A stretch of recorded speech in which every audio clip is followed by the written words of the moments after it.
हमारा प्यारा भारत देश शांति, सुख और समृद्धि से भरा हुआ है। यहाँ पे चारों तरफ शांति ही स्थापित थी।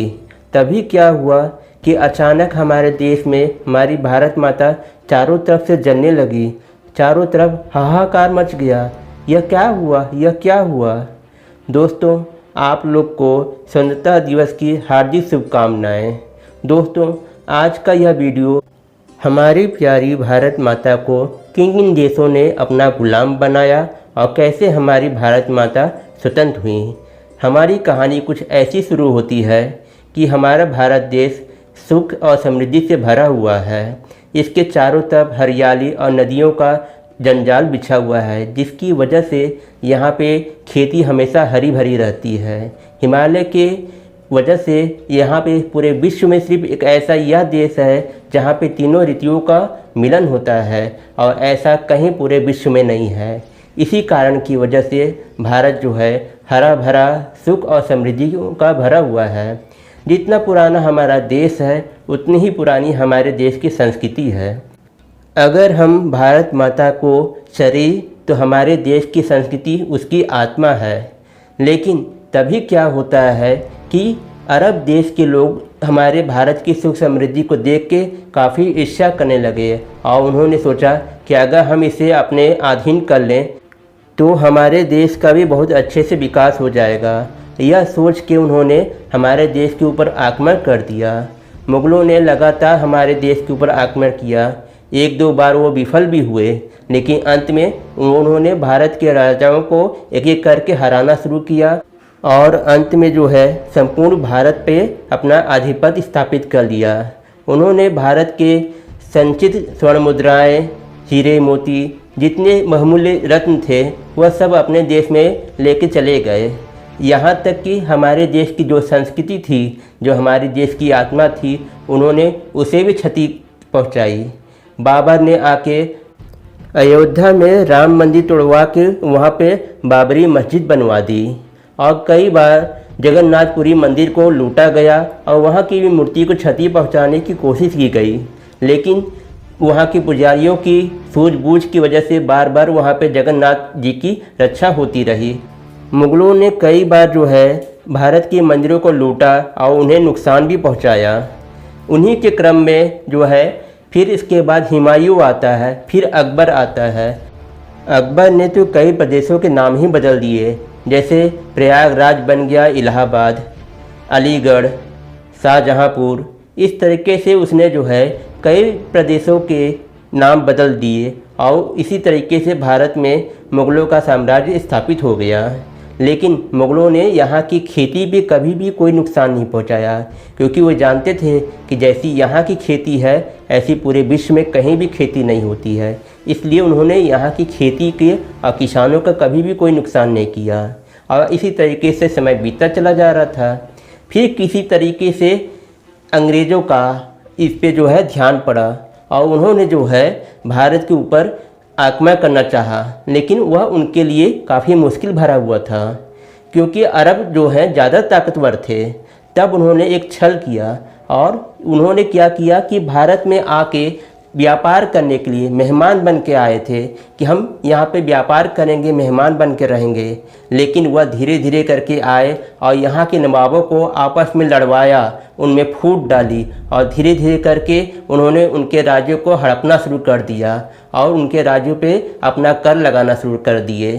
कर लगाने की वजह से यहाँ के किसान और यहाँ की जनता बहुत ज़्यादा दुखी हो गई।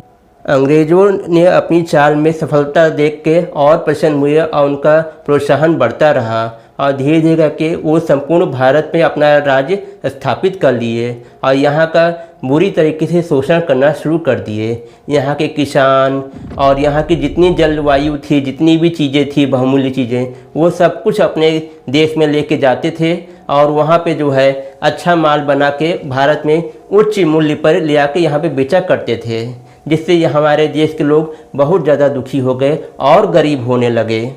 लेकिन अंग्रेज़ों को कोई भी दया नहीं आ रही थी। वे लगातार अपनी क्रूरता बढ़ाते चले जा रहे थे। भारत में कई लोग उनका विरोध भी किए, लेकिन जिन जिन लोगों ने विरोध किया उनके सिर काट दिए गए या उनके नाम ही मिटा दिए गए। जो कि इतिहास में भी नहीं हैं। ऐसे में क्या हुआ कि कुछ क्रांतिकारी ऐसे हुए कि जो कि अंग्रेज़ों का हर जगह विद्रोह करने लगे। अंग्रेज़ों ने समझा कि अगर हम इनके साथ में अगर और रहे तो हमको जो है नुकसान भी होगा। तब उन्होंने उनके साथ में चाल चली। उसी समय जो है प्रथम विश्व युद्ध चल रहा था। अंग्रेज़ों ने कहा कि अगर आप जो है प्रथम विश्व युद्ध में आप हमारा साथ देंगे तो युद्ध समाप्ति के बाद हम लोग भारत को आज़ाद कर देंगे। क्रांतिकारी इस बात को मान गए और उसके बाद जो है उन्होंने प्रथम विश्व युद्ध में बढ़ चढ़ कर हिस्सा लिया। अंग्रेज़ों की तरफ से उन्होंने लड़ाई लड़ी और बहुत से क्रांतिकारी वहीं पे मर गए। लड़ाई समाप्त होने के बाद अंग्रेज़ों ने अपनी बात से पलट गए और भारत को आज़ाद नहीं किया। इससे जो है यहाँ के क्रांतिकारी लोग काफ़ी गुस्सा हुए, लेकिन वो अंग्रेज़ों के आगे विवश थे क्योंकि अंग्रेज़ काफ़ी ताकतवर हो चुके थे। वो चाह के भी कुछ भी नहीं कर सकते थे। धीरे धीरे करके और समय बीता। अंग्रेज़ों ने भारत में रेल की लाइन बिछाना और जल मार्ग से वो आना जाना और व्यापार और तेज कर दिया। यहाँ का भारत का जो कोहिनूर का हीरा था वो भी वो अपने इंग्लैंड में लेके चले गए और वहाँ की महारानी जैसे जैसे आदेश देती और वहाँ पे भारत के लोगों के साथ में वैसा ही किया जाता। इस तरीके से लोगों को के ऊपर उन लोगों का अत्याचार लगातार बढ़ता रहा। ऐसे फिर द्वितीय विश्व युद्ध छिड़ गया। उसमें अंग्रेज़ों ने फिर वही पुरानी चाल चली, लेकिन भारत के लोगों ने मना कर दिया कि इस बार हम आपकी लड़ाई में आपका साथ नहीं देंगे।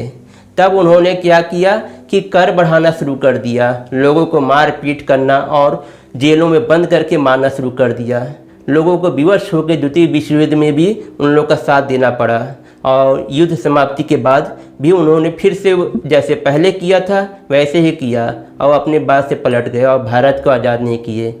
इस विद्रोह की वजह से जनता में काफ़ी आक्रोश पैदा हो गया और भगत सिंह, चंद्रशेखर आज़ाद, महात्मा गांधी, सुभाष चंद्र बोस जैसे महान क्रांतिकारी लोग हुए जिन्होंने यह दृढ़ निश्चय कर लिया कि जब तक अब भारत को हम आज़ाद नहीं करवा लेंगे हम चैन से नहीं बैठेंगे।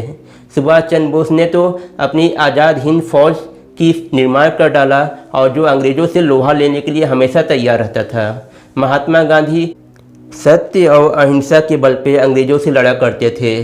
भगत सिंह और चंद्रशेखर आज़ाद तो आक्रामक थे।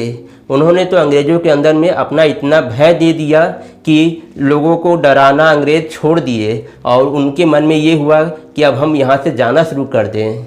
फिर उसके बाद इंग्लैंड में कहा गया कि भारत के लोग हमारे विश्वास पात्र नहीं हैं, हमें जो है इन्हें आज़ाद करना होगा और इनको अब अपने पास में रखने से हमें कोई फ़ायदा नहीं होगा। इस तरीके से अंग्रेज़ जब यहाँ के क्रांतिकारियों से परेशान हो गए तो भारत को आज़ाद करने का उन्होंने निश्चय किया, लेकिन अंग्रेज़ों ने जाते जाते एक चाल चली। उन्होंने जो है भारत के और पाकिस्तान का निर्माण करना चाहा। भारत में जो है पंडित जवाहरलाल नेहरू प्रधानमंत्री बनना चाहते थे और मुसलमानों के पक्ष से जिन्ना बनना चाहते थे, लेकिन जो है दोनों में इतनी ज़्यादा फूट हो गई कि भारत और पाकिस्तान दो देशों का निर्माण हो गया।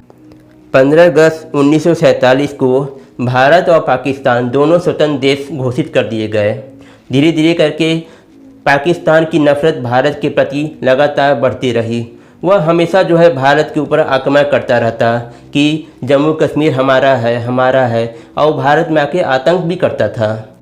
हमारे वीर सैनिकों ने सीमा पर डट के उनके सेनाओं का सामना किया और उन्हें मार भगाया, लेकिन हमारी जो सेना थी हमारे बस सीमा तक की रक्षा कर पाई, लेकिन जो नेता हमारे देश के अंदर में हमारे देश को खोखला कर रहे थे उसका कुछ नहीं कर पाए।